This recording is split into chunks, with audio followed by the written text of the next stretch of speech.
In today's video, I will tell you guys about a bunch of new Blender add-ons that just came out in the last few days.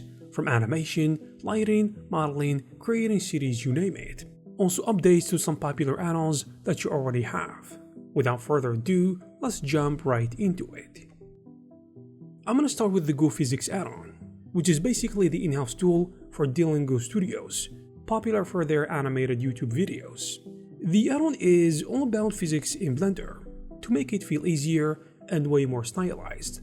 Instead of those super stiff realistic sims, I would say it is like an all-in-one physics system where you can quickly add motion to things like hair, cloth, props, or even soft bodies without setting up a crazy node network or some rigs. Just drop it and start seeing some results.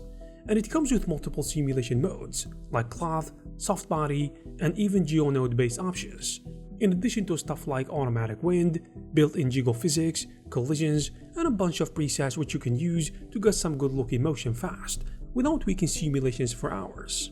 And the big idea here is control. You still get automatic simulation, but you can easily tweak it and push it if you want some bouncy, exaggerated, or almost anime style-like motion, instead of realistic physics, which is honestly where it stands out the most. It is also made to fit into real-world workflows. So whether you are doing stylized animation or just some quick secondary motions for characters, I think this add-on is gonna be a great option.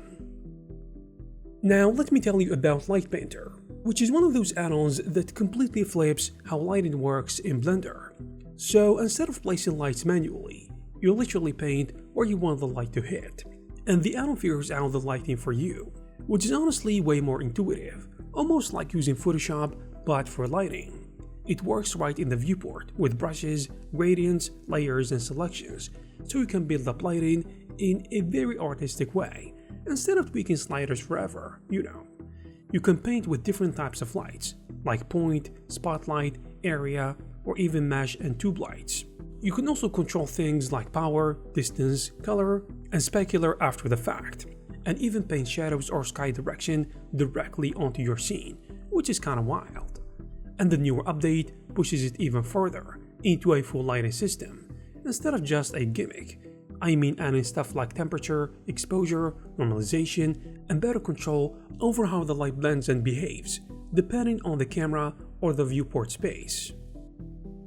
Now let me tell you about Buddy by CGMatter, which basically injects randomness, weird ideas, and unexpected variations into your scene.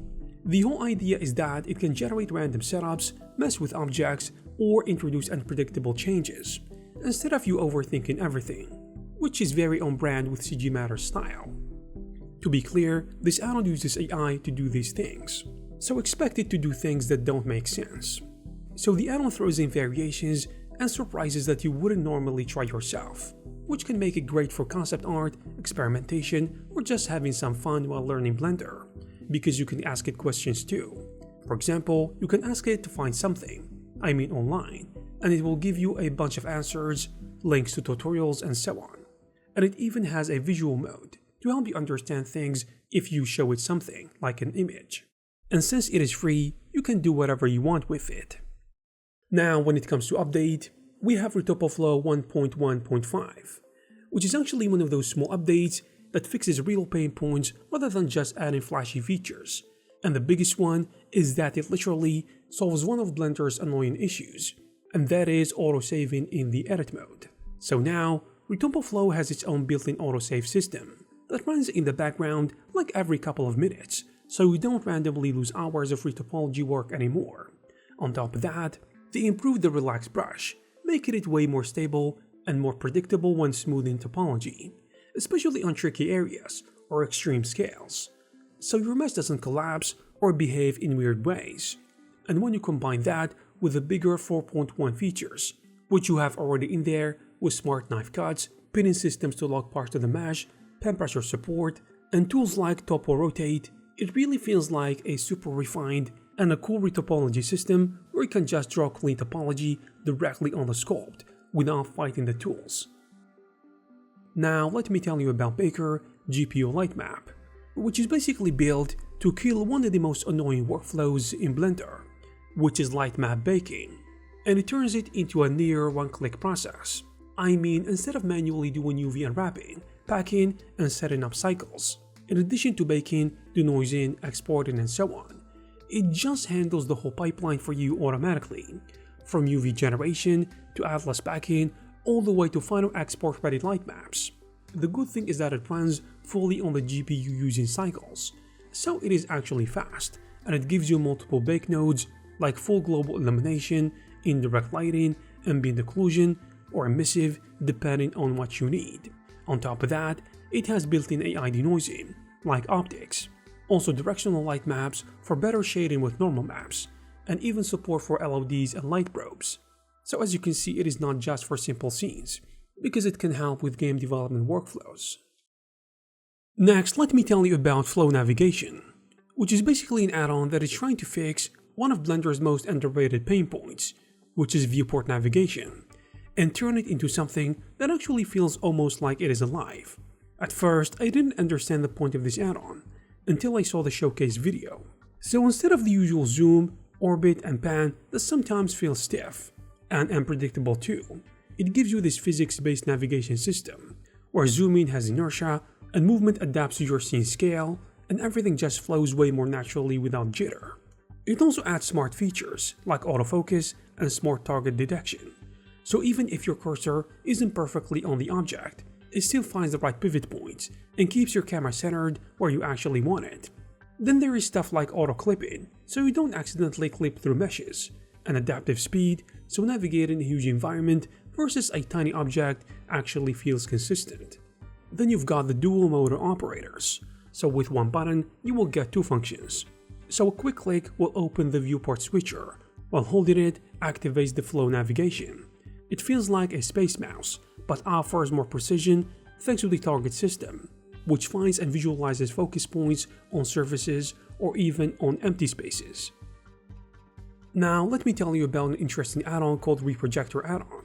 Well, it is basically built for one specific job, which is transferring high-res sculpt details onto another mesh, but it does it in a way that is cleaner than Blender's usual shrink wrap workflow, which can get messy really fast. So instead of spikes, stretching, or broken surfaces, it uses a more advanced projection system that can handle tricky areas like fingers, ears, or overlapping geometry without falling apart. The whole thing runs through a simple sidebar UI, where you just pick your target mesh, select the high-res source, hit initialize, and tweak a couple of sliders like inflate to wrap around the mesh, and projection quality for precision. You also get a lot of control with things like vertex masking, so you can limit where projection happens, and you have dynamic subdivision to capture more detail on the fly, and even the ability to transfer textures and vertex colors, along with geometry, which is huge for baking workflows. There's also a new add-on called Robot Designer. This one I would say is like having a full robot creation pipeline compressed into one add-on. So instead of modeling everything piece by piece, you're just tweaking sliders and instantly generating complete robot characters. But quality still remains subjective. So how does it do that? Well, for starters, it runs on a fully procedural system with more than 800 parameters, meaning you can control proportions, limbs, asymmetry, and details in real time using geometry nodes without destroying anything, which makes it more flexible. On top of that, it handles everything from modeling, UVs, texturing, and even rigging for you. So you can go from an empty scene to a fully rigged and textured and even export-ready robot in just 10 minutes, with varying degrees of success depending on what you want to do. It also includes preset archetypes to quickly generate different robot styles, in addition to some built-in support for rigs like Rigify and Mixamo, so you can animate right away.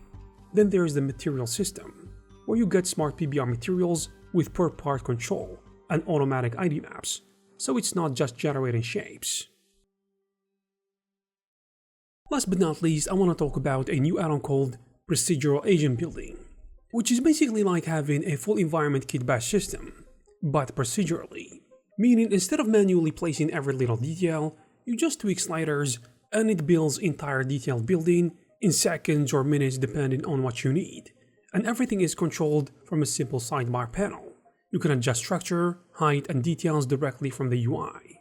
And the cool part is the amount of procedural variation, I mean, you can randomly generate things like neon signs, AC units, water tanks, barred windows, and all those small details that usually take forever to place, so every building feels unique without the extra work. It also has a material switcher for quickly cycling through different wall types, like concrete or brick, in addition to a night mode that instantly turns your scene into that cyberpunk neon vibe, with emissive lights already set up. But you can also bring your own assets, like signs or props, if you want to customize things manually. And there you have it, guys. If you like one of these add-ons, you will find all the necessary links in the description. Thank you guys very much for watching, and I will see you in the next one.